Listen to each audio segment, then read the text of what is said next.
Bueno, la clase de hoy entonces vamos a empezar a hablar de primera ley. Ya les dije ya en la primera clase que era un tema de balance de energía entre sistema y entorno que, que, que tiene en cuenta la conservación de la energía en los intercambios de energía, ¿no? Entre el sistema y el entorno. Empecemos hablando de la energía de los sistemas a nivel microscópico. ¿No? Los sistemas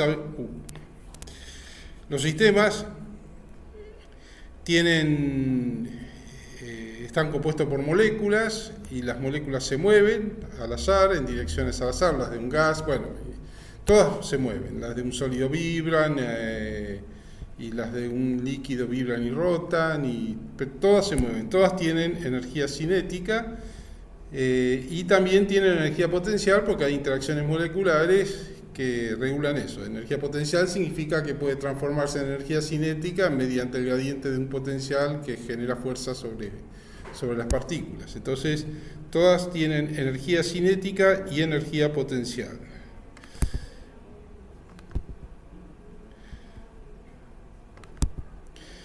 La energía cinética puede ser traslacional, o sea, partículas moviéndose, desplazándose, vibracional, partículas que vibran como un resorte, y rotacional, partículas que rotan. Esta energía cinética es desordenada, aleatoria, es la energía de las partículas moviéndose en direcciones al azar y con velocidades al azar. Y la potencial tiene que ver con las interacciones moleculares, como les dije recién, ¿no? Esta es la que llamamos energía térmica, ¿no? Esa energía aleatoria cinética es la que llamamos energía térmica. Y, por ejemplo, para que tengan una idea, consideremos un sistema P constante con distintas temperaturas, un dibujo que ilustra. Acá tengo muchas partículas, estas rayitas más cortitas que estas significa que se mueven a menor velocidad. Acá tengo pocas partículas moviéndose a mayor velocidad, ¿no? Acá tengo igual presión acá porque tengo más partículas, y acá porque las partículas tienen más velocidad y el cambio de momento lineal es mayor. No, acá es por frecuencia de colisiones y acá por cambio de momento lineal mayor. Bueno, eso hace que mantenga la presión constante. Pero estas tienen, esto está caliente y esto está frío, tienen más energía cinética aleatoria. Y acá hay un dibujito que ilustra estas tres energías, traslacional, vibracional y rotacional, ¿no? Tengo una partícula en realidad compuesta por dos, que acá figuran atadas como por un resorte, pero ya de física 3 lo saben. Eso significa que el potencial de interacción entre dos partículas es similar al del resorte, o sea, están en el pozo de potencial, en la base del pozo de potencial, que se parece a tiene forma cuadrática y por eso es como la del resorte. Entonces, entonces por eso es como si estuvieran atadas por un resorte y las dibujamos así, pero es claro que no hay ningún resorte en el medio. Entonces, estas dos partículas trasladándose, bueno, es energía de movimiento traslacional. Estas partículas están acá dibujo las partículas en una situación y acá en otra, están vibrando, se acorta su distancia y se alarga, vibran todo el tiempo, y acá rotan, ¿no? Puede ir rotando en distintas direcciones. Entonces son todas energías acá, cuando es vibracional, lo que es azaroso son las direcciones de vibraciones y también la intensidad con que vibran, y cuando es rotacional, lo mismo, las direcciones de rotación y las velocidades con que rotan. Y acá, bueno, ilustramos a un sólido. Un sólido tiene la propiedad de que las partículas están circunscritas a un volumen pequeño, que más de ahí no se mueven, y las moléculas vibran alrededor de ese punto de equilibrio que tienen, y bueno, es más que nada energía vibracional.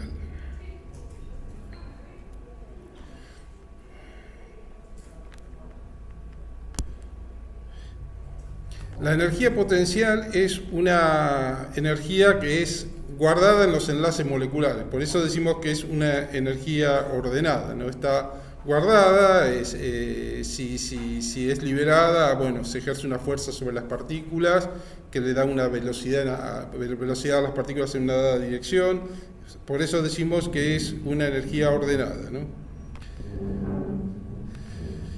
El gas ideal no tiene energía potencial porque hemos despreciado la energía potencial, es decir, es un gas donde las partículas están tan diluidas que no interaccionan entre sí, entonces al no interaccionar la energía potencial es nula y por lo tanto solo tiene energía cinética aleatoria, y esa energía cinética aleatoria es medida con la temperatura, así que la energía es independiente del volumen, depende solo de la temperatura, no importa que achiquemos el volumen, como no interaccionan, no cambia la energía del sistema.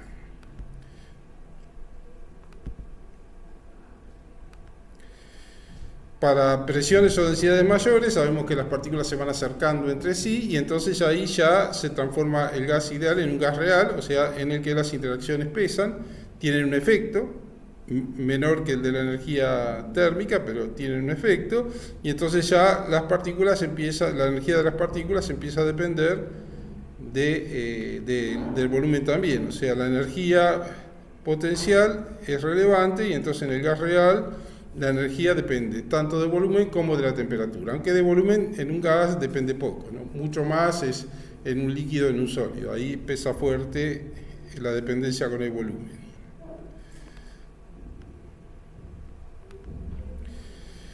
El sistema también puede estar sometido a un campo externo, como por ejemplo la atmósfera terrestre está sometida a la gravedad, entonces puede sostener una inhomogeneidad, ¿no? En este caso el campo externo oficia como pared que impide la homogeneización de la atmósfera, y entonces es por eso que en la medida que nos vamos alejando de la Tierra, la densidad es menor porque la gravedad es menor, y por el mismo efecto de la gravedad que amontona la masa, el aire cerca de la Tierra, y entonces por eso tenemos más densidad sobre la superficie de la Tierra que por ejemplo en la montaña, ¿no? Por eso se quedan sin aire los jugadores de la selección argentina en Bolivia, ¿no? Entonces un campo externo puede sostener una inhomogeneidad, pero bueno, lo tiene que ver como una pared que impide la homogeneización. Nosotros en general no vamos a trabajar con situaciones así, pero puede pasar, ¿no? Esto sostiene inhomogeneidades, y también el sistema se puede mover en un conjunto, es decir, todas las moléculas se mueven, por ejemplo, en una corriente de agua, las moléculas se están moviendo todas a una dada velocidad, es una forma ordenada de moverse, además de la energía térmica, ¿no? La energía térmica es energía fluctuante, pero en promedio las moléculas tienen una velocidad dada de deriva que es la de la corriente. Bueno, eso también puede pasar, es energía del sistema, pero termodinámicamente no es una situación, es decir, la termodinámica no es apropiada para describir esas situaciones, ahí aplicamos física 1 y esas cosas, mecánica clásica, así que no vamos a considerar sistemas donde el sistema se está moviendo, si nos ponemos en el sistema de referencia donde el sistema está en reposo.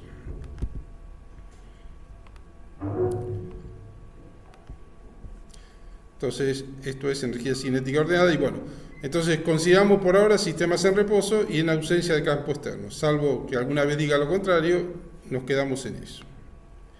Así que, resumiendo hasta aquí, desde una visión microscópica del sistema observamos dos tipos de energía: la cinética, la cual en el estado de equilibrio es completamente desordenada, y la potencial, significativa sobre todo en líquidos y sólidos, que es una energía guardada en los enlaces moleculares, ordenada, ¿no? Es decir, repito un poco lo que dije en una frase más armada. Entonces, ¿cómo puede ser cambiada la energía de un sistema? Vamos a hacer una división de la pantalla.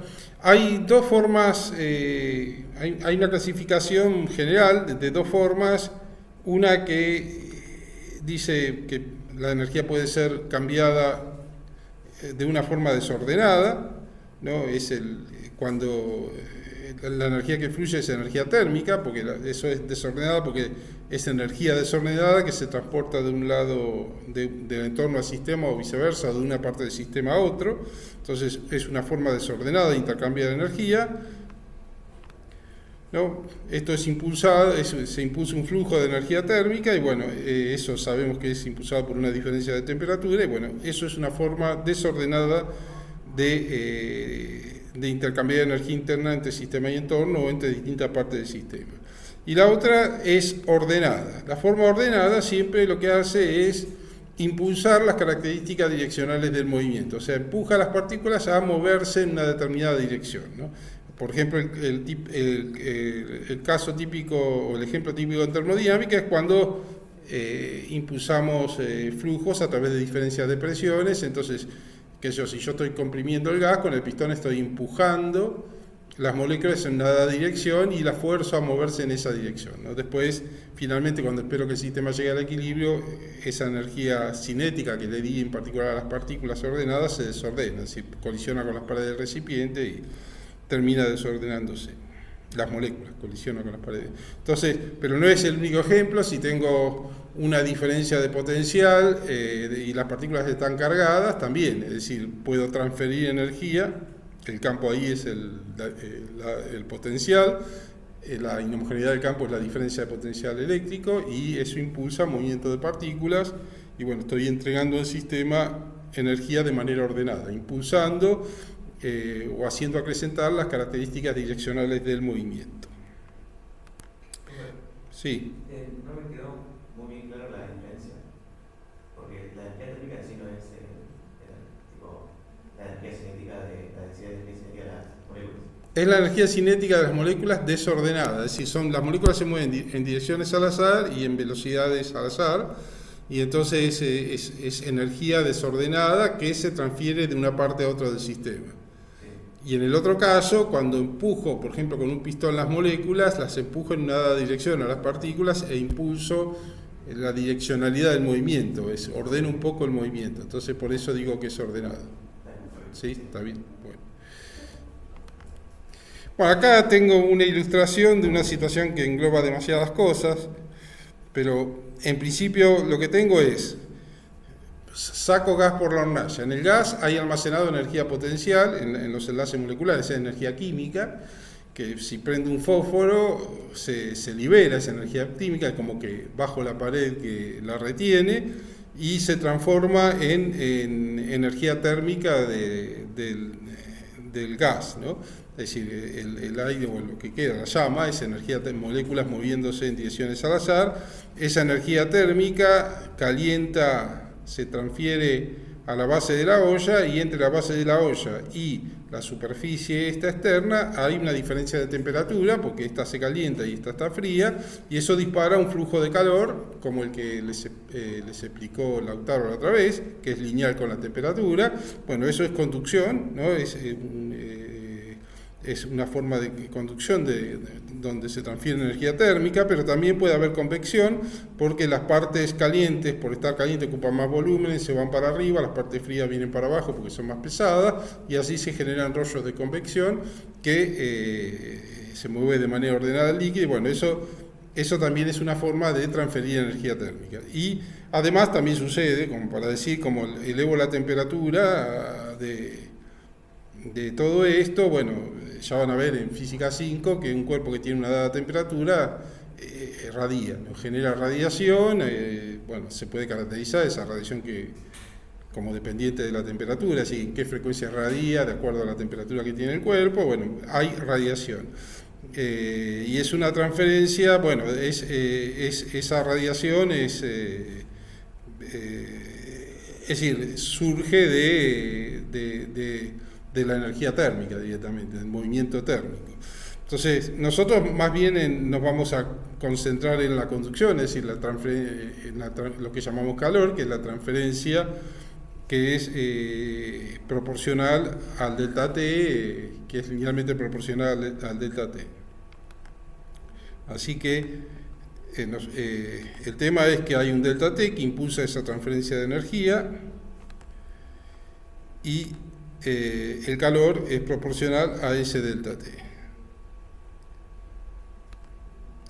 Luego, bueno, acá está el ejemplo que les contaba recién, de que con el pistón empujo las moléculas en esta dirección, y acreciento las características del movimiento en esta dirección, y obligo a las moléculas a concentrarse en un volumen más pequeño, ¿no? Entonces, es decir, el pistón es lo que transfiere la energía. Bueno, entonces esa energía decimos que es una forma ordenada de transferir energía.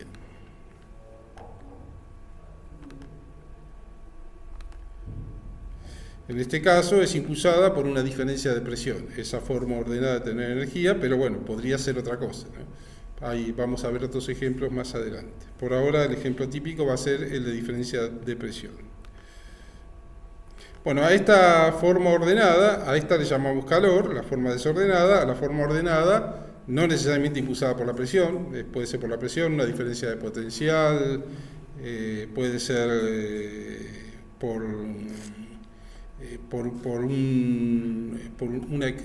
la excitación magnética en un sistema magnético, una diferencia. Bueno, son cosas que veremos más adelante, pero hay varios campos cuyas inhomogeneidades impulsan transferencia de energía ordenada. Este es el ejemplo clásico que se usa en termodinámica para explicar la termodinámica, ¿no? Que es impulsada por una diferencia de presión. Y esta le llamamos trabajo, ¿no? La simbolizamos con la letra W y le llamamos trabajo. No sé por qué es eso. Bueno, acá hay otro dibujo ilustrativo que ya les he mostrado, ¿no? Es energía almacenada en el gas, que química es liberada con un fueguito, con un fósforo, se enciende el Bunsen y se calienta todo esto. Ahí tengo energía térmica que es transferida a la punta de la barra, que calienta la punta de la barra, eso es calor también, y genera una diferencia de temperaturas entre este punto y este punto que impulsa un flujo de calor de acá hasta acá. Esta parte, cuando se da el flujo de calor de acá hasta acá, suele ser representada por un sistema caliente, un sistema frío, y se simboliza con una flecha o varias flechas en este caso, un flujo de calor de la parte más caliente a la parte más fría. Siempre es así.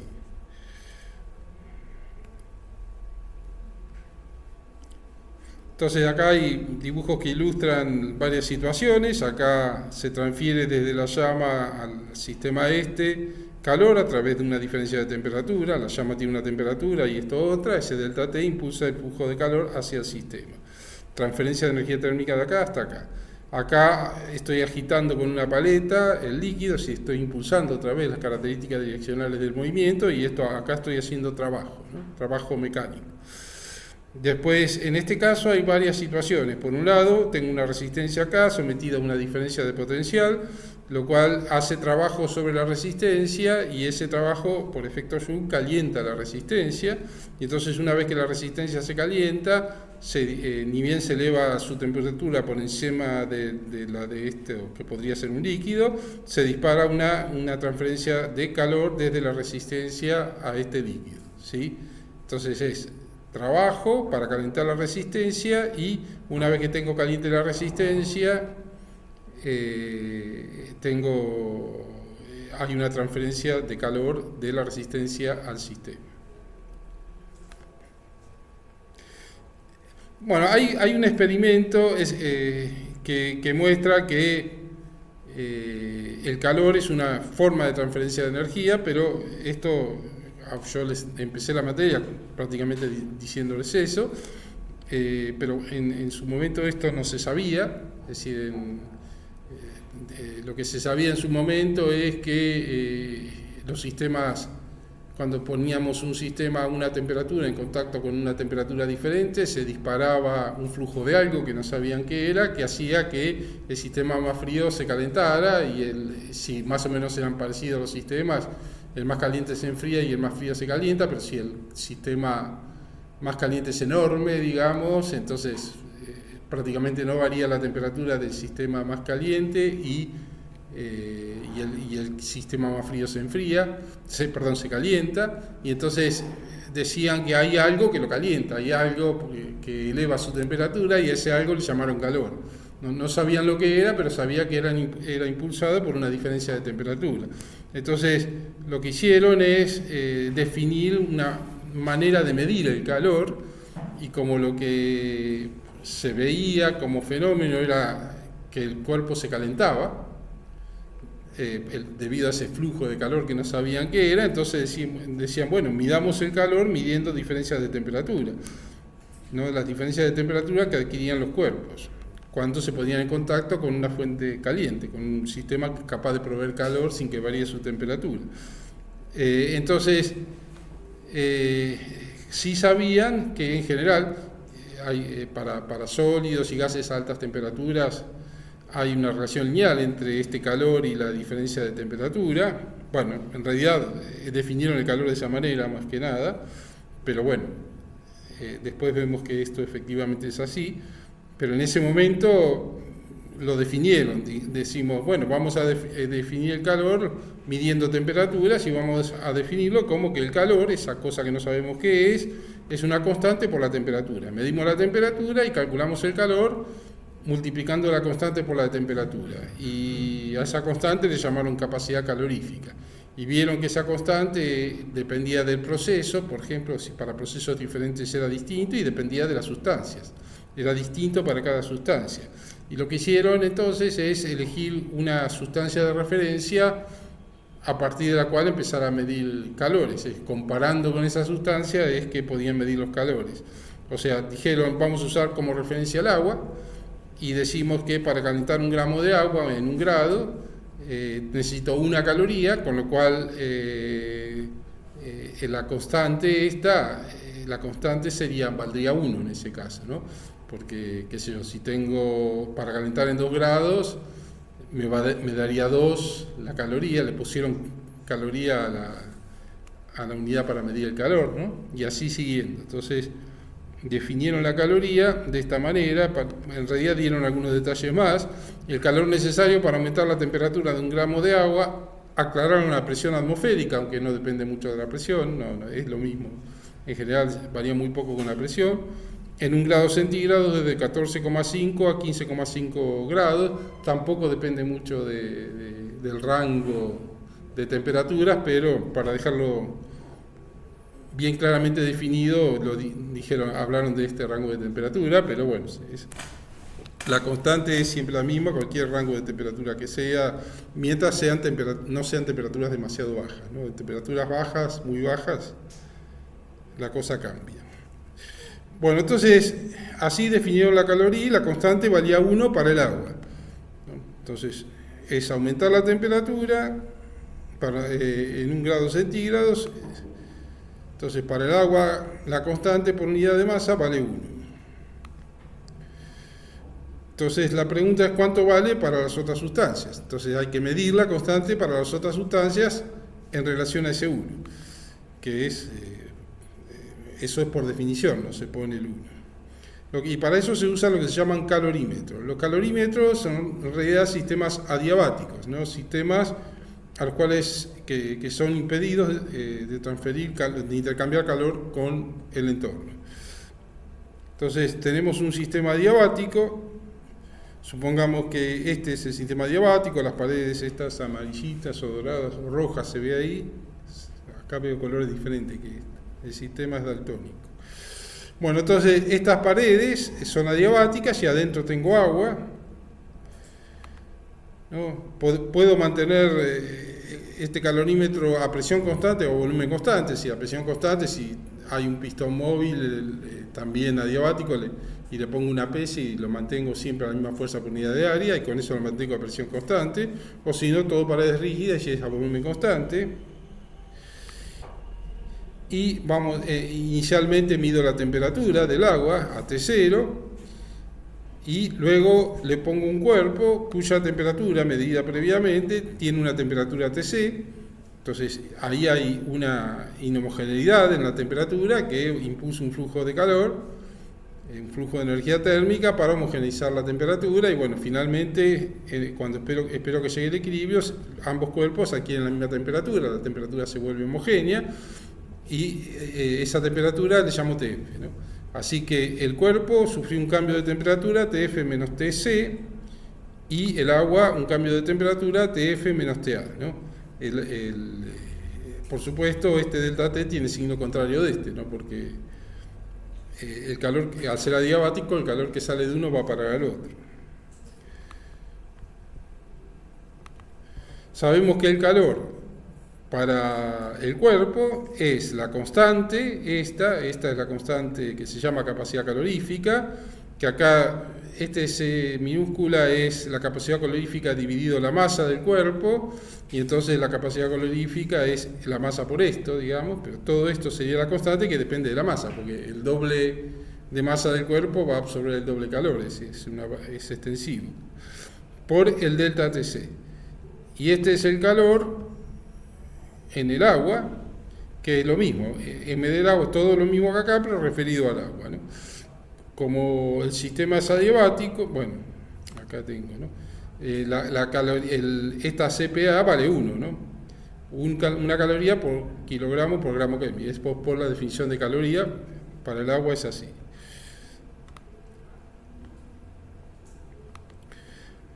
Bueno, como el sistema es adiabático, no hay intercambio de calor con el exterior, así que QA más QC es igual a 0, y eso significa que QC es igual a menos QA. O sea, el calor que sale del cuerpo va a parar al agua o viceversa.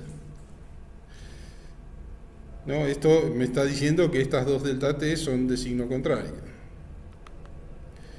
Y luego despejo, poniendo 1 acá, despejo CPC, ¿no? Igualo las dos con el signo menos incluido, y por eso me da menos MA delta TA, acá iba 1, una caloría por kilogramo por grado Kelvin, dividido MC delta TC, ¿no? El MC delta TC, y esto me da CPC.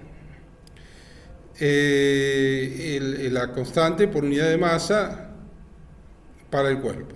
Y de esta manera, midiendo las dos temperaturas, ¿no? Es decir, midiendo TF, T0 y TC, tengo los dos delta T, que uno es el negativo del otro, por eso con este menos se hace más, obtengo la constante para el cuerpo.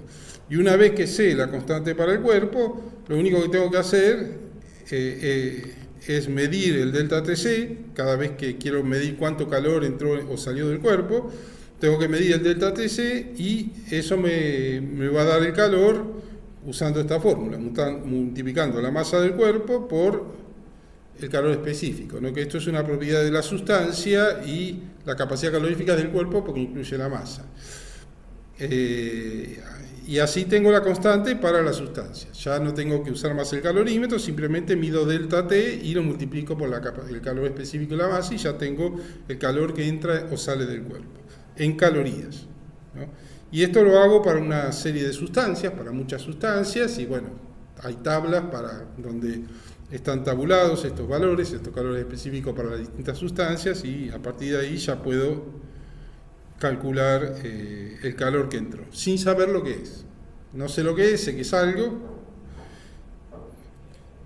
Acá un poco muestro un dibujo que mostraría el experimento. Primero mido la temperatura del cuerpo con el termómetro, después mido la temperatura del agua, y después pongo el cuerpo adentro y mido la temperatura final, que es de equilibrio.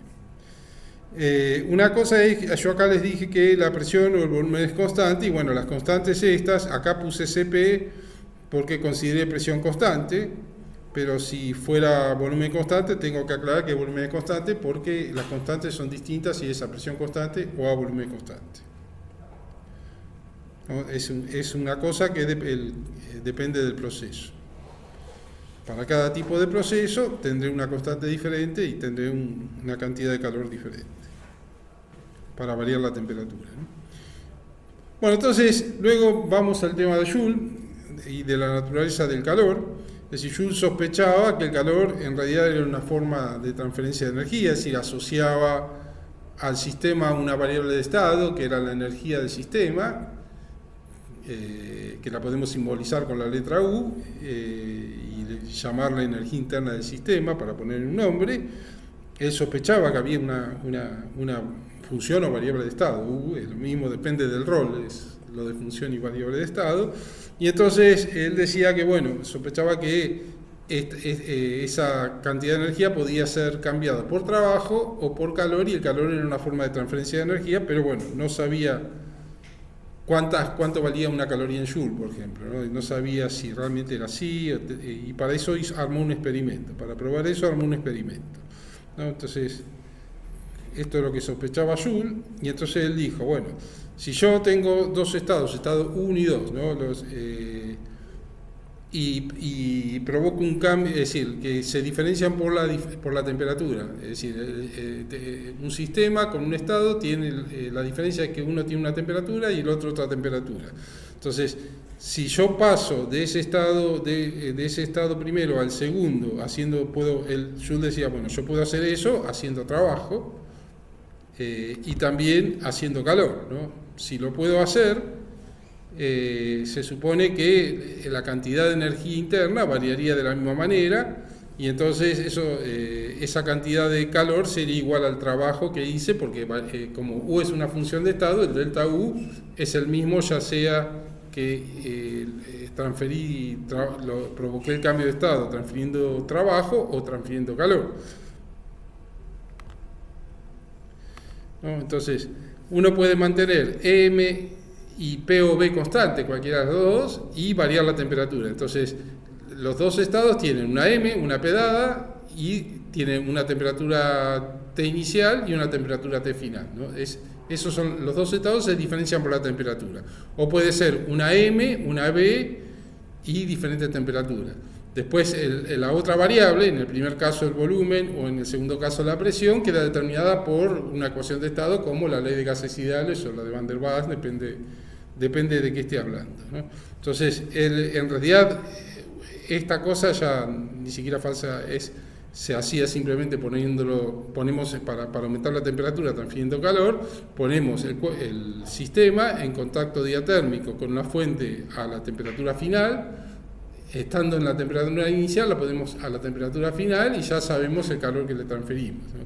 Ya lo podemos medir a través del delta T, más ni siquiera lo tenemos que medir, ya lo medimos porque al saber la constante, el calor específico, bueno, multiplico el calor específico por la masa del sistema y por el delta T, y entonces ya tengo el calor. Ni siquiera lo tengo que medir porque ya el experimento se hizo al determinar el calor específico. Y luego hay que hacer un experimento para elevar la temperatura con trabajo. Entonces lo que hizo, un experimento típico de Joule es, puso acá está con dos pesas, pero puede ser una sola pesa, conectadas bueno, hay una soga acá atada que hace que si se mueven las pesas hace girar esto, y esto a su vez hace girar las paletas estas que están acá adentro, ¿no?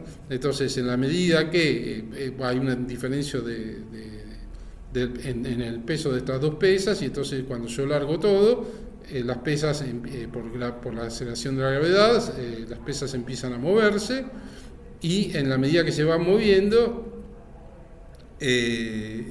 van haciendo girar esto, y la energía potencial que había almacenada, calculada por mg por h de acá menos el mg por h de acá, bueno, no sé, esa energía potencial que había almacenada se transforma en energía cinética de las paletas, y las paletas mueven el líquido, y después medimos con un termómetro y comprobamos que eso efectivamente se calienta debido a ese fenómeno, ¿no? Entonces, la energía involucrada, es decir, el trabajo directamente es la diferencia de pesos la diferencia de masa entre los pesos por la cantidad de altura que cayó y por la gravedad. Ese es el trabajo, o sea, lo puedo determinar perfectamente. Lo que tengo que asegurarme es que la diferencia de temperatura sea exactamente a la otra, ¿no? Sea la misma. Y entonces, si eso ocurrió, yo ya sé que en los dos casos cambié de un mismo estado, cambié el sistema del estado T0 a TF, el mismo cambio que provoqué transfiriendo calor. Entonces, como es el mismo cambio, si la diferencia, y como U es una función de estado, el delta U es el mismo para los dos experimentos, porque U es una función de estado, y entonces depende de las variables de estado. Eso creo que yo les hablé de las funciones de estado ya, ¿no? Sí. Depende de las variables de estado, y entonces este delta U termina siendo igual a Q y a omega, ¿no? A omega por este experimento, y a Q porque provocó un cierto delta T que multipliqué por calor específico, bueno, por todo eso. Es decir, y entonces de acá puedo sacar el equivalente mecánico del calor, es decir, puedo averiguar que una caloría es 4,186 Joule, comparando esto. Pero acá hay un llamado de atención, porque más de uno me ha puesto que esto es válido en general, que el delta U es en informe, ¿no? El delta U es igual a Q, igual a trabajo, y no, eso es válido para este experimento particular, en el que estoy comparando un cambio de estado producido uno por transferencia de calor y el mismo cambio de estado producido por calor, por trabajo y por calor. Entonces, en esa situación el delta U es igual a K e igual a omega, ¿no? Entonces, solamente en esa situación. ¿Alguna duda hasta acá? Bueno, entonces, este es el experimento de Joule y bueno, después de haber dicho todas estas cosas, vamos a pasar al enunciado formal de la primera ley que voy a proponer para esta materia. Que no es que lo inventé yo, pero bueno, hay más de una manera de empezar con esto. Lo que vamos a hacer es, antes de hablar del enunciado formal, voy a hablar de nuevo de funciones de estado, ¿no? Una función de estado, les recuerdo, ¿no? Es una función que depende del estado, sea con esta X representemos a un estado X, que significa que para cada una de las variables que caracterizan al estado, con lo cual defino al estado, le asigno un valor, ¿no? Que son estas XY, ¿no? Un estado requiere de asignar valor a un cierto, para determinarlo, requiere de asignar valor a un cierto número mínimo de variables termodinámicas. En general, si el sistema es de un componente, son 3, por ejemplo, temperatura, presión y masa, o temperatura, volumen y masa. Entonces, con eso defino el estado y todo el resto de las variables de estado son funciones de esta variable, porque quedan determinadas automáticamente, porque el estado queda determinado. Así que estas son las variables termodinámicas y todas estas f de x son las funciones de estado. Entonces, si yo grafico f en función de estas variables de estado, por ejemplo, y estoy en un estado A, definido por asignando valor a un cierto número, a las 3, vamos a asumir que tenemos un sistema de un componente, asumiendo una dada masa y una dada temperatura, y esta XY podría ser la presión, ¿no? Entonces paso de un estado A uno B. Si yo voy por acá, el delta F va a ser igual a que si yo voy por acá o si voy directo, ¿no? Es independiente, solamente depende del estado inicial y estado final, ¿no? Evalúo el F en el estado final, se lo resto a la evaluación de F en el estado inicial, y eso es lo que importa. No importa por dónde fui, qué proceso usé para llegar de A a B. Por eso son funciones de estado. Es más, en particular, si pego toda la vuelta, voy de A, pego toda la vuelta, paso por B y vuelvo a A, el delta F va a ser FA menos FA, o sea, va a ser 0. O sea, no va a haber cambio. Así que para ponerlo de manera más matemática, tengo X en el estado A y X en el estado B, es decir, X. Y entonces el delta F para ir de A a B es la integral entre A y B de diferencial de F, que es FB menos FA. Nada más, depende del estado B y el estado A, ¿no? Y si hago toda una integral cerrada, voy de A a, una cosa así, es un proceso cíclico, es FA menos FA es igual a 0, ¿no? Esta integral me da 0 para una función de estado. Bueno, una vez que tenemos claro eso, tenemos que recordar pared adiabática, porque es un concepto que voy a usar para el enunciado de la primera ley. Entonces, les recuerdo, ¿no? Sea, nadie me lo puso en los informes, me parece esto, sea un sistema en un estado, o no, sea un sistema A en un estado cualquiera y un sistema B en un estado cualquiera, lo separo por una pared rígida y impermeable para descartar las otras dos formas de flujo de energía. Y entonces, si A y B, cualquiera sean los estados de A y B, no varían en el tiempo, entonces digo que la pared es adiabática. Y si varían, digo que es diatérmica. Es decir, si no varían, significa, si cualquiera sean los estados A y B no varían, significa que la pared impide el flujo de energía térmica. Bueno, entonces, esta es una pared adiabática, y cualquier proceso que ocurra en un sistema rodeado de paredes adiabáticas, encerrado por paredes adiabáticas, se le llama proceso adiabático, ¿no?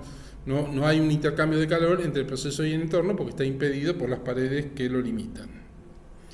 Bueno, entonces, recordando esos dos conceptos, pasemos al enunciado de la primera ley, que es este, ¿no? Cuando cambiamos el estado de un sistema cerrado mediante un proceso adiabático, el trabajo adiabático efectuado en tal proceso es independiente del mismo, ¿no? Cualquiera sea el trabajo adiabático, o cualquiera sea el proceso, con tal de que sea adiabático, el trabajo va a ser el mismo, el número que obtengamos va a ser el mismo. es sistema cerrado, por ahora siempre, hasta que diga lo contrario, mantenemos el sistema cerrado, y recién en la clase 9 lo vamos a abrir. Entonces, el trabajo adiabático es independiente del proceso. Y esto tiene una implicancia, que es que existe una función de estado, tal que el trabajo adiabático para un proceso adiabático, ¿no?, es su diferencia. Esta función de estado le vamos a llamar energía interna, ¿no? Antes le hablé de la energía interna, pero era una cosa intuitiva, propuesta de manera intuitiva. Ahora, claramente, la energía interna está propuesta, la existencia de la energía interna está propuesta por la primera ley, ¿no? La propone la primera ley. Entonces, a esta función le vamos a llamar energía interna y la vamos a simbolizar con la letra U. Así que, como U es una función de estado, el delta U para ir de A a B es la integral entre A y B de diferencial de U, que es U evaluado en el estado B menos U evaluado en el estado A, ¿no? Depende del estado inicial y final nada más, y la integral a través de un proceso cíclico de diferencial de U va a dar 0, ¿no? Eso son características de las funciones de estado, y U cumple esa característica. Bueno, entonces existe U tal que el delta U para ir de A a B en un proceso adiabático es igual al trabajo adiabático.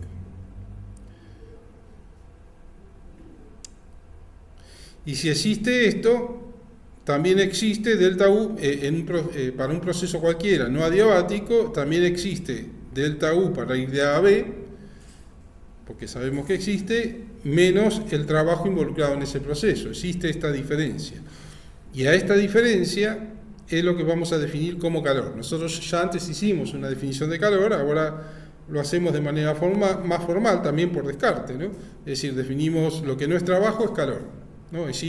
Planteamos como descubrimos la existencia de U a través de considerar que los trabajos adiabáticos son independientes del proceso, y a partir de esa existencia de U, bueno,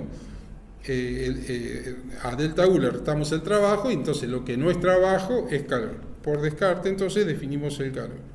Es la variación de energía interna menos el trabajo involucrado en un proceso.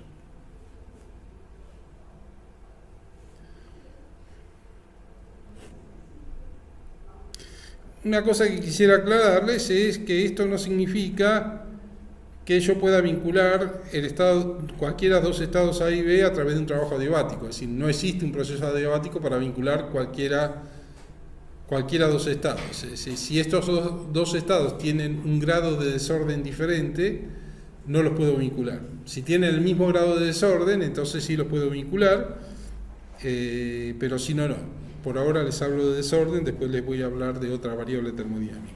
Pero sí, el hecho de que exista, que el trabajo adiabático sea independiente del proceso, sí me está diciendo, existe esta función de estado que para un proceso adiabático es igual al delta U. El trabajo adiabático es igual al delta U. Bueno, entonces tenemos el calor definido de esta manera, y uno puede escribir la primera ley como una ecuación de balance de energía, ¿no? Delta U es igual al calor transferido o intercambiado con el sistema más el trabajo intercambiado con el sistema, para ir de A a B, ¿no? Se puede cambiar la energía de dos maneras, con trabajo y con calor. Si la escribimos en términos diferenciales es así, ¿no? Hablamos de diferencial de calor, diferencial de trabajo y diferencial de energía interna. Bueno, entonces tratemos de rescatar primero aspectos de la definición anterior de calor y después de los de ahora para entender bien que se trata del mismo concepto, ¿no? Entonces, antes nosotros habíamos definido el calor, que es un flujo de energía que no es impedido ni por una pared rígida ni por una pared impermeable, es decir, que no es ni trabajo ni transferencia de masa. O sea, lo definíamos por descarte. Solo una pared adiabática impide la transferencia de calor y una diatérmica lo habilita, ¿no? En este caso, fíjense que si el trabajo es adiabático, tengo paredes adiabáticas, este delta U es igual al trabajo adiabático, este es trabajo adiabático y esto es igual a 0. O sea, una pared adiabática impide la transferencia de calor como en el otro caso, ¿no? Con esta definición. Y la diatérmica sí la habilita y entonces tengo las dos cosas, tengo esto y esto.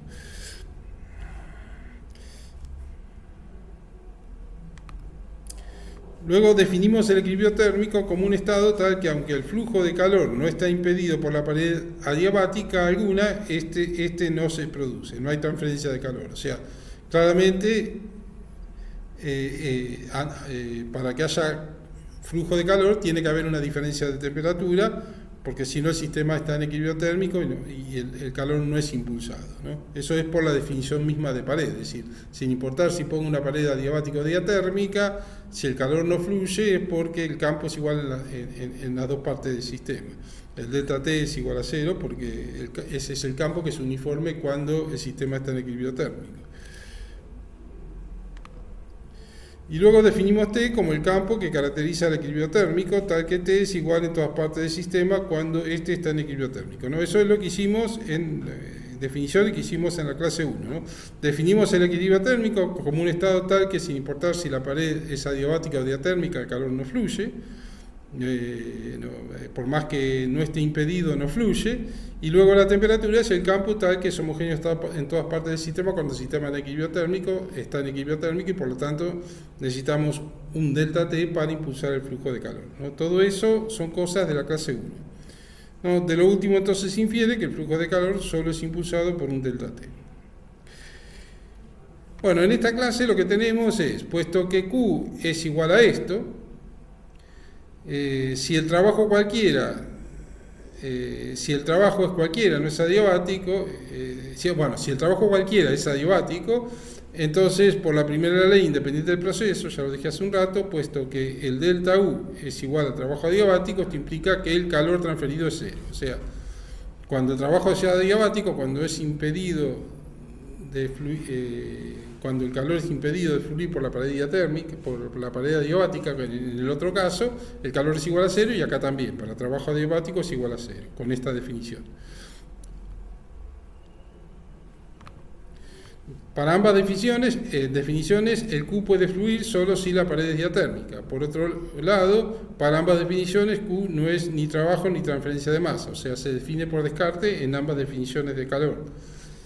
Y la definición de equilibrio que no tiene que ver con esto, ya sabemos que es lo mismo, pero finalmente, puesto que en el equilibrio térmico y la definición de T recurren a las definiciones de pared adiabática y diatérmica y a la definición de calor por descarte, ambas definiciones son lo mismo y por lo tanto consistentes con el hecho de que Q es impulsado por un delta T. Podemos aplicar ambas definiciones de Q para la definición de equilibrio térmico. O sea, son frases que armé para mostrar que claramente la definición que ofrecí en la clase 1 de calor es la misma que esta, nada más que con una formalidad distinta. Acá surge del enunciado de primera ley directamente y definir por descarte. Allá en la clase 1 no habíamos definido primera ley, pero sí, en realidad hablamos de la segunda ley y hablamos de otras cosas, pero no teníamos la primera ley definida o enunciada. Más bien. En resumen, entonces, el calor derivado de este enunciado de la primera ley es el mismo que el definido en la clase 1. Bueno, teniendo en claro esto, entonces también aclaro que U es una función extensiva, porque si duplico el sistema, es decir, es necesario hacer el doble de trabajo adiabático para aumentar el delta U, y así, ¿no? Es claramente una función extensiva. Y tengo que hablar también de las pruebas que avalan la primera ley. La prueba fundamental que avala la primera ley en realidad tiene que ver con un concepto, con un objetivo de mucha gente, que es la llamada máquina del movimiento perpetuo de primera especie. No, esta era una máquina concebida de modo tal que esta integral daba mayor que 0. Entonces, en un proceso cíclico, por ciclo yo obtenía energía, ¿no? Como que aparecía energía de la nada, ¿no? Parecía el mundo de Harry Potter. Entonces, Hay montones de personas desde hace muchos años, inclusive ahora, que están pensando en diseñar una máquina así. Muchos dicen, lo logré, diseñé la máquina, y van y la someten a pruebas, y resulta que no es. Todos fracasaron, todos estos, y se terminó aceptando entonces que esto es igual a 0, y entonces U es realmente una función de estado. Así que sobre este gran fracaso fundamentalmente se monta la primera ley, ¿no? Es decir, la primera ley un poco surge de este fracaso. Esa es como que donde más se ha trabajado, por eso digo que es la prueba, la mejor prueba. Pero después además de la primera ley se deducen un montón de cosas que son corroboradas experimentalmente, es decir, no hay duda que se cumple. Bueno, entonces la primera ley nos dice que la energía interna puede ser cambiada por trabajo o por calor, y bueno, tendremos que hablar un poco más específicamente de ambas cosas, ¿no? Empecemos primero por el trabajo PV por ahora, ya más adelante veremos otro tipo de trabajo, ¿no? Trabajo impulsado por un delta P. Entonces, ustedes saben de física 1 que cuando una fuerza hacía trabajo sobre una partícula, bueno, el trabajo en realidad se definía como F escalarmente el diferencial de R. El diferencial de R sigue la trayectoria de la partícula y el F es la dirección de la fuerza, que no necesariamente tiene que ser paralela a la de la trayectoria. Y hacíamos esta integral que, bueno, si proyecto FR sobre la trayectoria, la puedo escribir así. Hago la integral para la trayectoria de FR, que es la componente sobre la trayectoria, por el diferencial de R que me mide en la dirección de la trayectoria, y de esa manera calculo el trabajo hecho sobre la partícula. Por supuesto, todos los cálculos y ejemplos son hechos en trayectorias en línea recta y cosas así, o circulares, cosas que se pueden calcular. Bueno, acá yo les muestro un ejemplo de trabajo. Es decir, donde tengo encerrado un gas en un cilindro y que es contenido por un pistón móvil que es sometido a una fuerza. El pistón y la fuerza por unidad de área me dan una presión externa, y en equilibrio eso es equilibrado por una presión interna multiplicada por la misma área, que es producida por las moléculas que colisionan contra la pared testigo, es decir, la fuerza media que ejercen las moléculas por unidad de área al colisionar con una pared testigo. Entonces, esto está en equilibrio. Yo lo que puedo es plantear distintos puntos de equilibrio e ir dibujándolas en un diagrama PV, ¿no? Y lo que obtengo es una curva PdV. Dibujo todos los puntos de equilibrio, ¿no?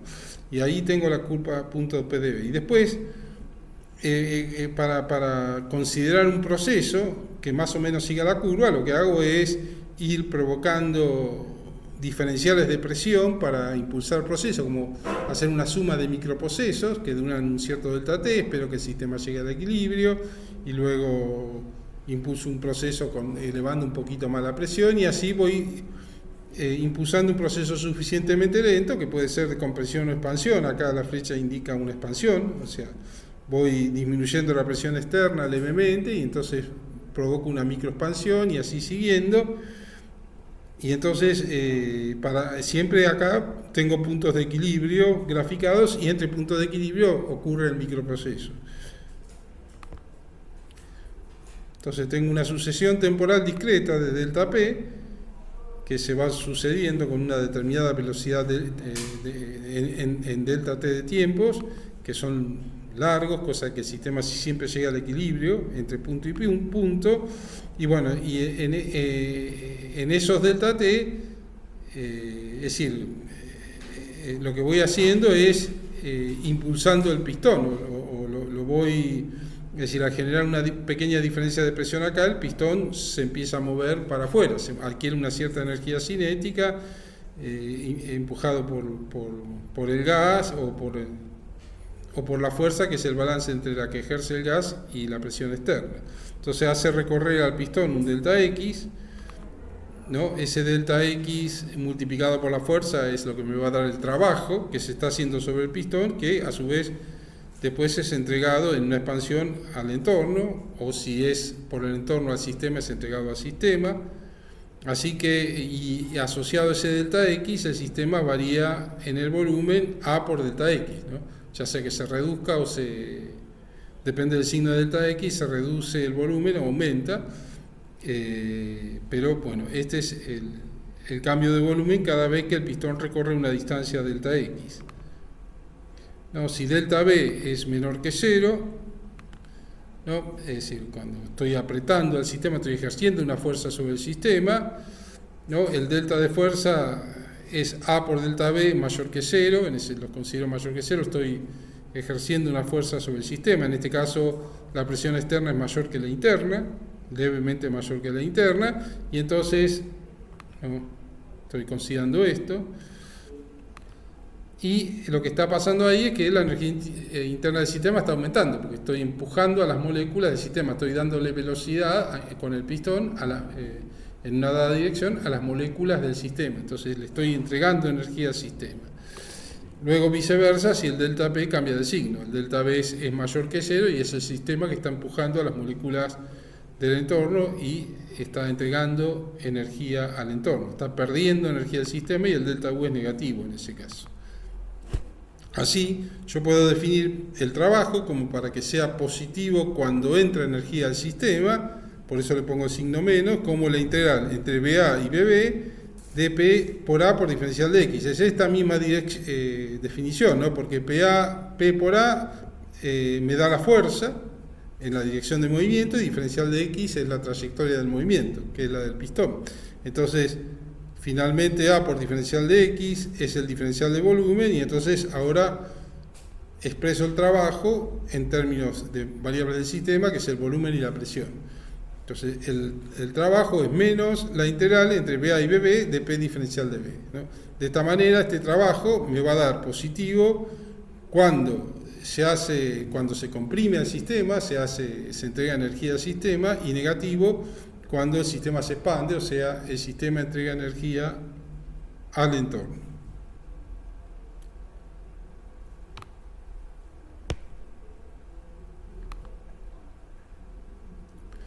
Entonces, delta B menor que 0, trabajo positivo, y delta U mayor que 0. Delta B mayor que 0, o sea, el sistema se expande, el trabajo es negativo, porque salió energía del sistema, y delta U es negativo también. ¿Sí? Entonces, menos el trabajo es el trabajo entregado al entorno.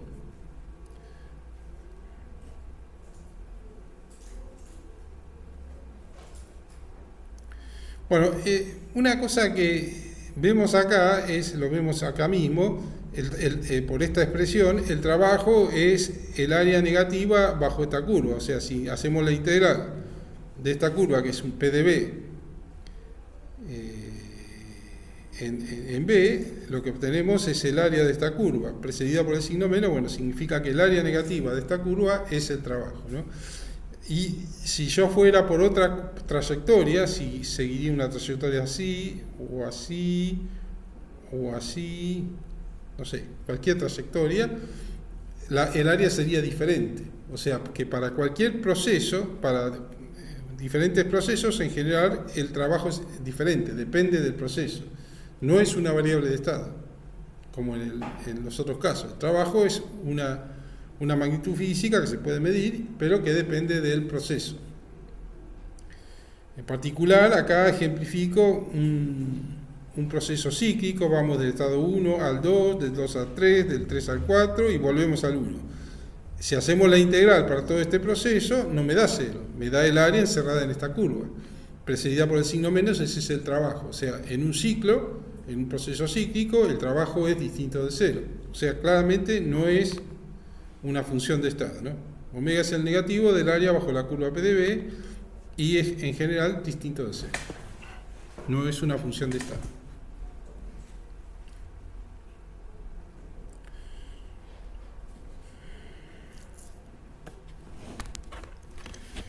Bueno, acá tengo dos ejemplos, ¿no? En este caso, bueno, tengo un estado inicial en el que el sistema tiene una presión interna y una presión externa levemente menor para provocar una expansión, para ir provocando una expansión siempre. hasta que finalmente se llega a un equilibrio entre una presión externa y una interna, más grande. No, el proceso, es decir, el estado, vamos a suponer que el estado 1 es a este volumen y a esta presión, y el estado 2 es a este otro volumen. Bueno, el estado es P inicial y B inicial, y P final y B final. Entonces el proceso va de acá hasta acá, ¿no? Es una expansión del gas. Si el gas es un gas ideal, bueno, el trabajo sabemos que, ya lo dijimos, la definición es menos la integral entre PI y BF de P diferencial de B. Luego, si asumimos un gas ideal y T constante, bueno, acá es gas ideal, reemplazamos P por mu por RT sobre B. Si el gas es ideal, la presión en todos los puntos de equilibrio de la curva, P va a ser mu RT sobre B. Es decir, siempre los puntos que caen en la curva tienen que ser puntos de equilibrio. Si yo puedo hacer microprocesos, como hice antes, infinitamente lento, y puedo ir saltando de punto a punto, y bueno, para todos esos puntos de equilibrio ocurre que mu por RT sobre B es igual a la presión. ¿No? Todas las ecuaciones de estado se miden en el equilibrio. Luego, si asumo que la temperatura permanece constante, por ejemplo, este sistema está metido en un gran tacho de agua, sumergido en un gran tacho de agua, capaz de entregar y recibir calor sin que varíe su temperatura, entonces en ese caso siempre es mantenido a temperatura constante. Entonces, si he mantenido a temperatura constante, esta T la puedo sacar afuera y me queda esto, menos mu por RT por la integral entre BI y BF de 1 sobre B diferencial de B, y la integral esta es el logaritmo natural de B, ¿no? Sería entre BF y BI, o sea, menos mu por RT, logaritmo natural de BF sobre BI. ¿No? Vemos que si BF es mayor que BI, esto es positivo y el trabajo es negativo, ¿no? Es decir, el sistema entregó energía al entorno, pero en una compresión BF es menor que BI, el logaritmo natural es menor que 0, con este menos se hace un más y el trabajo es positivo. En una compresión es al revés, o sea, si voy de acá para acá, el trabajo es negativo, si voy de acá para acá, el trabajo es positivo, ¿no? Siempre es el área negativa bajo esta curva, entre un estado y otro. Bueno, entonces, este es el caso de una expansión que llamé reversible, pero por ahora consideranla infinitamente lenta, es decir, una sucesión de microestados, como expliqué antes, porque todavía no hablé de reversibilidad, en un rato voy a hablar. Entonces, voy provocando leves diferencias de presiones, siempre una leve diferenciación entre la presión externa e interna, que luego espero que el sistema llegue al equilibrio, dibujo un punto, y luego dibujo otro, y así obtengo una sucesión discreta de puntos. Son todos puntos de equilibrio, eso, y bueno, el trabajo lo calculo como el área bajo esos puntos. Siempre tengo que poder medir bien, determinar bien la presión para poder calcular el trabajo, porque si no, no puedo calcular el área bajo la curva. Bueno, luego, acá tengo otro ejemplo. En este caso, lo que hago es, estoy a una presión PI y BI, bueno, son las mismas que antes. El mismo estado inicial y el mismo estado final, pero un proceso diferente. En este caso, de golpe, lo que hago es pasar la presión externa de PI inicial a un P', que es este. Pero dejo el volumen constante, es decir, el pistón está fijo. Lo trabo, no lo dejo mover, dejo el volumen constante. Como el volumen es constante, yo sé que el trabajo es 0, porque si no hay diferencial de B, no hay cambio de B, el trabajo es 0. O sea, en este proceso, que es proceso 1, el trabajo es 0. Luego dejo la presión constante, P', y voy aumentando el volumen. ¿Cómo dejo la presión constante? Bueno, le pongo una pesita ahí, siempre es el mismo peso, divido el área, me da la fuerza, la presión que es externa, y dejo siempre la misma presión. ¿Y cómo hago para que varíe el volumen? Uso de parámetros de control la temperatura. Le prendo una velita acá abajo y lo voy calentando al gas para ir aumentando el volumen. Entonces, ese volumen varía a presión constante. En todo momento puedo determinar la presión, o sea, puedo calcular el trabajo. Así que, bueno, el trabajo en esta etapa será menos el área bajo esta curva, ¿no? Es decir, llego hasta B', B' menos B1 por P' me da el área bajo esta curva, menos el área bajo, que es esto, omega 2. Y después hago lo mismo que acá no lo puse como un omega 3 y un omega 4, pero acá de golpe también varió la presión de P' a PF a volumen constante, ¿no? Trabo otra vez el pistón, no lo dejo moverse y varió la presión, le agrego una pesita más y espero que el sistema llegue al equilibrio y bueno, como el volumen no varió, ahí no hay trabajo, el trabajo es nulo en este proceso. Y luego hago otro proceso a presión constante, es decir, dejo la misma fuerza por unidad de área de esa presión y otra vez caliento el sistema, que yo le prendo, aumento la llama de la velita o algo así y voy calentando el sistema y de esa manera hago que el volumen aumente, ¿no? Porque las colisiones contra el pistón aumentan, cada colisión tiene mayor cambio de momento lineal porque tiene más velocidad las moléculas y entonces eso hace que el pistón se vaya desplazando hacia arriba y aumente el volumen. Y entonces ahora el trabajo en esta última etapa es menos el área bajo esta curva, o sea, menos PF por BF menos B'. Y es la suma de estos dos me da el trabajo total, ¿no? Es muy diferente de lo anterior, aunque el proceso ocurrió entre los dos mismos estados. Bueno. Sí. ¿Por qué en la integral aparece la presión externa? Y porque la puse en general en el estado de equilibrio, vos planteas la ecuación, la presión externa es igual a la interna, ¿no? Podés poner interna o externa. Pero la externa es la más manejable. Es decir, si el sistema no está en equilibrio y vos ejerces una fuerza por unidad de área, sabés que ahí tenés un número. Cuando el sistema no está en equilibrio, adentro la presión interna no lo sabés, solamente sabés que es igual a la externa cuando está en equilibrio. Entonces, una manera de ponerlo es con la presión externa, pero después, cuando el sistema está en equilibrio, acá pones la interna directamente. Pero en el otro caso, sabías que estaba en equilibrio porque fuiste siguiendo una curva de todos puntos de equilibrio, entonces puse la presión interna.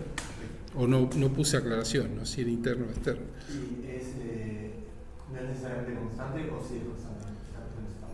No, bueno, en este proceso es constante acá, se mantiene constante y acá se mantiene constante. Pero en el proceso anterior no, va variando. Bueno, empecemos a hablar de procesos reversibles o irreversibles.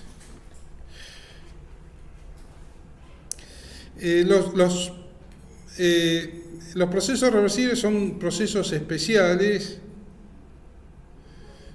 que ocurren en la naturaleza, más bien en laboratorio, más que en la naturaleza, que son tales que no desordenan, los procesos reales reversibles, digamos, desordenan mínimamente el universo, o prácticamente, y si lo idealizamos, no lo desordenan. No, todo proceso es impulsado por que el universo debe desordenarse, ¿no? Es decir, hay una homogeneización en cada proceso, ¿no? Porque casualmente los procesos se disparan para homogeneizar al universo. Así que decir que en un proceso reversible el universo no se desordena es como una contradicción. Entonces, en realidad se desordena mínimamente. Pero es tan mínimo lo que se desordena que despreciamos eso y decimos que no se desordena. Entonces, vamos a definir un proceso reversible. Les leo el enunciado. Un proceso reversible es un proceso tal que en cualquier etapa del proceso, mediante un cambio infinitesimal de las condiciones del entorno, podemos invertir la dirección en que se produce, ¿no? Tenemos que provocar un cambio infinitesimal y con ese cambio infinitesimal de las condiciones del entorno se invierte la dirección en que se produce. Si podemos hacer eso, decimos que el proceso es reversible. Veamos un ejemplo de un proceso no reversible.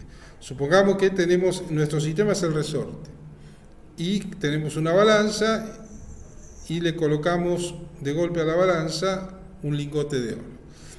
Inmediatamente el resorte se va a sobreestirar, ¿no? Acá hay, a ver, creo que ¿eso qué es?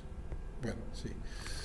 Se va a sobreestirar y entonces luego, como se va a sobreestirar, va a haber una fuerza hacia adelante que hace que se va a tender a contraer el resorte y bueno, finalmente se va a dar una oscilación de este sistema para arriba y para abajo hasta que finalmente el sistema quede en equilibrio, ¿no? Cuando se adquiere el reposo.